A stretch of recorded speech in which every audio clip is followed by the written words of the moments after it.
तो उत्तराखंड में लकड़ी तस्कर तमाम जो महंगी लकड़ियां होती है, सागौन की लकड़ी आपने सुना होगा, देवदार के जो पेड़ होते हैं उनको काटकर करोड़ों रुपए की हेरा फेरी करने की कोशिश कर रहे हैं। ऐसे में फॉरेस्ट रेंजर्स एक्टिव हो गए। आपको ये भी बताएं कि उत्तराखंड में अगर आप पेड़ों को काटते हैं, इस तरह के कीमती पेड़ों को काटते हैं, तो 6 महीने तक की सजा का प्रावधान है। जेल जाना पड़ेगा, जुर्माना देना पड़ेगा। लेकिन इसके बावजूद ये तस्कर बहुत तेजी से फैल रहे हैं उत्तराखंड में, क्योंकि ताजा तस्वीरें, लाइव एनकाउंटर की तस्वीरें अब सामने आ रही हैं। और चलिए जल्दी से जिन तस्वीरों का जिक्र हम कर रहे हैं वो तस्वीरें आपको सबसे पहले दिखा देते हैं, क्योंकि यहाँ पर गोलियों की टकराहट से उत्तराखंड के जंगल गूंजते दिखाई दिए। देखिए ये तस्वीर हम आपको दिखा रहे हैं। यहाँ वनकर्मी फॉरेस्ट रेंजर्स थे और तस्करों के बीच मुठभेड़ हुई है। उधम सिंह नगर की, उत्तराखंड की तस्वीरें, घने जंगलों के बीच जब ये जानकारी मिलती है कि तस्कर पहुंचे हुए, वो पेड़ काटने की कोशिश कर रहे हैं, तो फॉरेस्ट रेंजर्स मौके पर पहुंचते हैं और इस बीच फायरिंग होती है, मुठभेड़ होती है। सुनवा देते हैं आपको एक बार।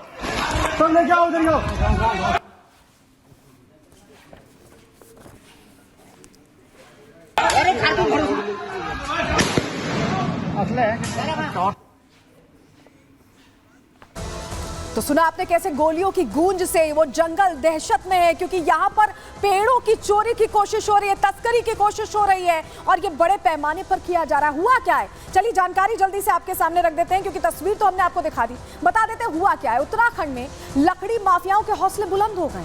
उधम सिंह नगर से जो तस्वीर हमने आपको दिखाई वो पीपल पड़ाव रेंज का वीडियो है और ये वीडियो सामने आया है जहां उत्तराखंड में लकड़ी तस्करों को किसी से भी डर नहीं है। वन कर्मियों को जंगल में लकड़ी काटने की सूचना मिली थी। लकड़ी माफियाओं के जंगल में सक्रिय होने की खबर भी आई थी। लकड़ी काटने की सूचना पर रेंजर गौतम टीम के साथ जंगल की ओर रवाना हुए। टीम के साथ वहां पहुंचे वन कर्मियों ने लकड़ी माफियाओं को दबोचने के लिए यहां अभियान चलाया, उन्हें घेर लिया। इस दौरान लकड़ी तस्करों और वन कर्मियों में मुठभेड़ हो गई। लकड़ी तस्करों ने खुद को घिरता देखा और वन कर्मियों पर यानी फॉरेस्ट रेंजर्स पर उन्होंने फायरिंग शुरू कर दी। वन कर्मियों ने भी लकड़ी तस्करों पर काउंटर फायरिंग की है, यानी मुठभेड़ शुरू हो गई। लकड़ी तस्करों से मुठभेड़ में 4 वनकर्मी जख्मी हो गए हैं। वन कर्मियों के ऑपरेशन के बाद लकड़ी तस्कर वहां से भाग खड़े हुए, अपनी जान बचाकर वहां से जाने की कोशिश करते दिखाई दे। और चलिए 2 तस्वीरें अब आपको जल्दी से दिखा देते हैं। दरअसल ये ऑपरेशन घने जंगलों में, उधम सिंह नगर के घने जंगलों में एग्जीक्यूट किया जा रहा था और इस दौरान वहां पर जैसे ही जानकारी मिलने पर फॉरेस्ट रेंजर्स पहुंचते हैं तो हमले तेज हो जाते हैं तस्करों की तरफ से। तस्वीर आपको दिखा रहे हैं उत्तराखंड के जो फॉरेस्ट रेंजर पहुंचे थे, 4 फॉरेस्ट रेंजर्स की इसमें घायल होने की जानकारी, जिन्हें अस्पताल ले जाया गया और कैसे मुठभेड़ हुई है। वो गोलियों की टड़टड़ाहट भी आप दूसरी तस्वीर में देख रहे हैं। ऐसा लग रहा है कि लकड़ी माफिया यहाँ बेखौफ हो गए और उन पर नकेल कसने के लिए फॉरेस्ट रेंजर्स जानकारी मिलते ही पहुंचे थे, लेकिन अपनी जान बचाकर भाग निकले हैं ये लकड़ी माफिया और उनकी तलाश अभी लगातार की जा रही है। 2 तस्वीरों के जरिए हम आपको दिखा रहे हैं कि किस तरह से यहाँ पर जो घायल पुलिसकर्मी उन्हें भी अस्पताल में भर्ती कराया गया, उन्हें इलाज के लिए यहाँ पर भेजा गया है।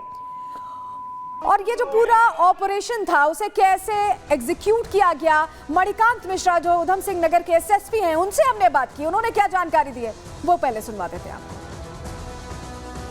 4 लोग घायल हुए हैं जिनको बहुत हल्की चोटें आई हैं और गन शॉट इंजरी है, जिसमें कि अभी डॉक्टर से पूछने पर पता चला है कि छर्रे लगे हैं इनको।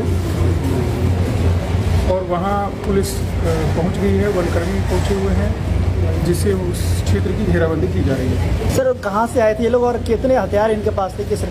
अभी इसके बारे में डिटेल पता की जा रही है, कितने लोग थे और अभी कहाँ से आए थे, स्पष्ट अभी बताया जाना मुश्किल है, लेकिन उनमें से किसी की पहचान वनकर्मी के द्वारा की गई है।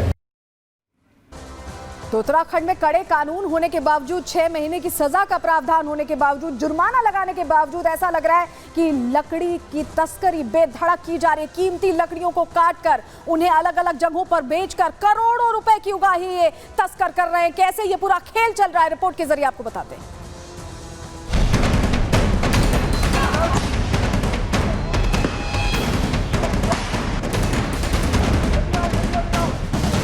उत्तराखंड के कई फॉरेस्ट रेंजर अपनी जान हथेली पर रख जंगल की कीमती धरोहर को बचाने की पुरजोर कोशिश कर रहे हैं और उत्तराखंड के जिला उधम सिंह नगर के रुद्रपुर में पीपल पड़ाव जंगल रेंज से सामने आया ये वीडियो इस बात की तस्दीक भी कर रहा है।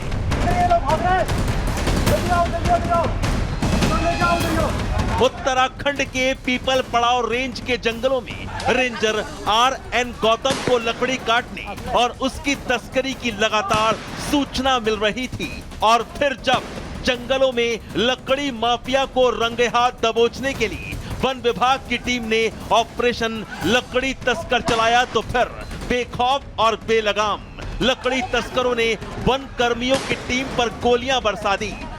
उत्तराखंड के वन कर्मियों से ही बेखौफ लकड़ी माफिया लोहा लेने लगे। आमने सामने की फायरिंग हो गई। पीपल पड़ाव रेंज के जंगल में तकरीबन 30 राउंड फायरिंग हुई, लेकिन जब पीपल पड़ाव जंगल के वनकर्मी डटे रहे और क्रॉस फायरिंग की तो लकड़ी माफिया जान बचाकर भाग खड़े हुए।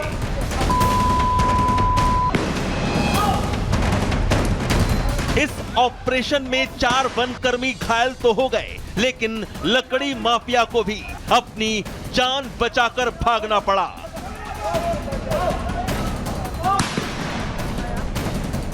देवभूमि उत्तराखंड के जंगलों में लकड़ी तस्करी बेधड़क की जा रही है। लकड़ी तस्करी की घटनाओं में कई बार उत्तराखंड के कई भ्रष्ट वनकर्मी भी लिप्त पाए गए हैं, लेकिन फिर भी लकड़ी माफिया सक्रिय है। किसकी शहर से लकड़ी तस्कर उत्तराखंड के जंगलों को काट रहे हैं, ये फिलहाल सवाल ही बना हुआ है। जंगल के अंदर कैसे पेड़ काटने के बड़े बड़े औजार पहुंच जा रहे हैं? कौन है जंगल के दुश्मनों का दोस्त? Bureau report, Republic Bharat. तो लगातार कीमती लकड़ियों की तस्करी हो कैसे रही, ये बड़ा सवाल है। और ऐसे में रिजर्व फॉरेस्ट एरिया में जाने पर पाबंदी अगर है तो लकड़ी तस्करी कैसे हो रही है, सबसे पहला सवाल है जो प्रश्न खड़े होते हैं ये तस्वीरें सामने आने के बाद। लकड़ी काटने वाले औजार के साथ, क्योंकि बहुत बड़े बड़े पेड़ हैं, ऐसे में उस औजार के साथ तस्कर एंट्री कैसे कर ले रहे हैं प्रतिबंधित एरिया में? जंगल के प्रतिबंधित क्षेत्र में ट्रैक्टर ट्रॉलियों को प्रवेश कौन दे रहा है? किसकी इजाजत से ये प्रवेश हो रहा है? क्योंकि प्रतिबंधित एरिया है तो ऐसे में उनकी एंट्री कैसे हो जा रही है इतने बड़े बड़े वाहनों के साथ? चौथा सवाल यह है कि क्या उत्तराखंड में सभी आरा मशीनों की जांच पड़ताल हो रही है? क्योंकि अगर हो रही होती तो बिना हुए ये यहाँ कैसे पहुंच जा रही है जंगलों में? पांचवा सवाल यह है कि आरा मशीनों पर सिर्फ निगम की लकड़ियों की चिराई हो रही है या फिर अंदर खाने या अवैध काम भी चल रहा है? क्योंकि यहाँ से जब लकड़ियां कटती हैं तभी आगे बढ़ती हैं, तो क्या अंदर खाने कुछ और भी चल रहा है? ये बहुत बड़ा प्रश्न है।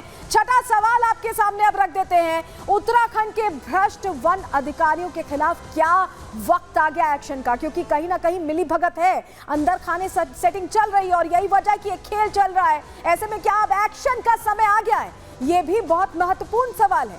सातवां सवाल जो खड़ा होता है इन परिस्थितियों में कि उत्तराखंड में लकड़ी माफियाओं को किसका संरक्षण मिला हुआ है? क्योंकि सब कुछ होने के बाद, सजा का प्रावधान होने के बाद, जुर्माने का प्रावधान होने के बाद ये कैसे चल रहा है खेल? ऐसे में किसी का तो संरक्षण है, कौन है वो? क्या उसकी पहचान अब यहाँ पर जरूरी नहीं? आठवां सवाल जो खड़ा होता है इन परिस्थितियों में, लकड़ी तस्करी से 400 करोड़ के नुकसान का जिम्मेदार अब कौन होगा? क्योंकि बहुत भारी नुकसान, ये महंगी लकड़ियां, सागौन की, देवदार के जो पेड़ हैं, इन्हें काट काट के जो पैसों की उगाही का खेल है वन माफिया, वन तस्कर कर रहे हैं, उससे नुकसान तो सरकार को ही हो रहा है। उसकी नुकसान की भरपाई आखिर कौन करेगा? जिम्मेदारी कौन लेगा? नवा सवाल जो खड़ा होता है वो अब आपके सामने रख रहे हैं, उत्तराखंड से लकड़ी तस्करी कर आखिर पहुंचाई कहां जा रही? क्योंकि उत्तराखंड में से नहीं खपाया जा रहा है, इसे अलग अलग इलाकों में देश के पहुंचाया जा रहा है। कहा जा रहा है कि सहारनपुर से आगे तक पहुंच जा रही, उधम सिंह नगर जो सहारनपुर से लगा हुआ है, तो आखिर कहां कहां तक इसकी सप्लाई हो रही है, कैसे हो रही है, चोरी छिपे हो रही है, उसको लेकर भी बहुत प्रश्न खड़े होते हैं। 10वां और आखिरी सवाल जो हम खड़े कर रहे हैं इस घटना के सामने आने के बाद कि आखिर उत्तराखंड में कब रुकेगी जंगल से लकड़ी की तस्करी? क्योंकि पर्यावरण को भी इससे बहुत नुकसान पहुंच रहा है, सिर्फ पैसे की भी बात नहीं है, पर्यावरण को भी नुकसान पहुंच रहा है। तो ऐसे में ये सवाल है जिसको लेकर उत्तराखंड सरकार को भी सोचने की जरूरत है।